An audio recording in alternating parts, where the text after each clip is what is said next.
We initiated TCF's COVID-19 appeal on the 1st of April and did our first relief effort in 2 communities early April to support 1,000 households. It has been 3 weeks since, and we have increased our support to 42 communities nationwide, supporting over 14,000 households in the process. These communities include Gambat near Sakhar in Sindh, where our staff reached out to families who earned their livelihood by begging at the Sakhar and Larkana bus stations. These stations were shut down due to the ban on intercity buses, thereby bringing their earnings to a halt.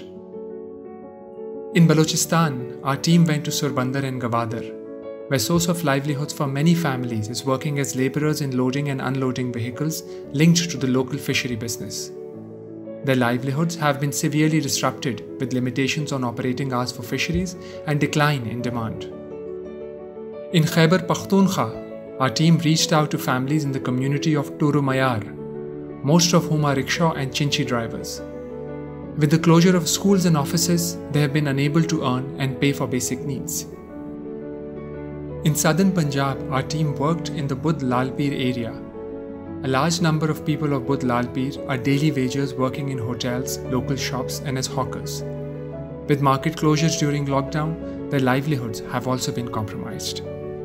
Another location in Punjab was Wara Allah Dad, a village near Lahore where our alumnus Hasib Ali led the relief effort.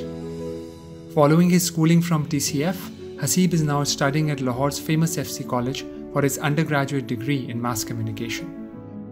The Citizens Foundation का alumni और एक जिम्मेदार शहरी होने के नाते मैंने अपने इलाके में TCF के इस मिशन की नुमाइंदगी की और 130 खानदानों तक TCF की नकद रकम पहुंचाई। मेरे इलाके के गरीब आवाम TCF के इस कदम पर TCF का तहे दिल से शुक्रिया अदा करते हैं।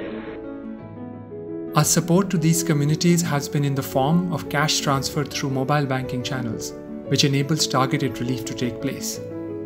By doing this, almost 35 million rupees have been injected in the local economy of these communities, which has been spent locally at groceries or at vegetable vendors. This effort has been made possible by God's grace and by virtue of TCF's presence in these communities.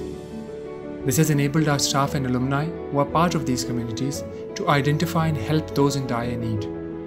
We would like to particularly thank our partners Jazz Cash and all our supporters who have made this possible. But our work has just started. There are many more who need support at this time, and we aim to reach out to them in the weeks to come, inshallah.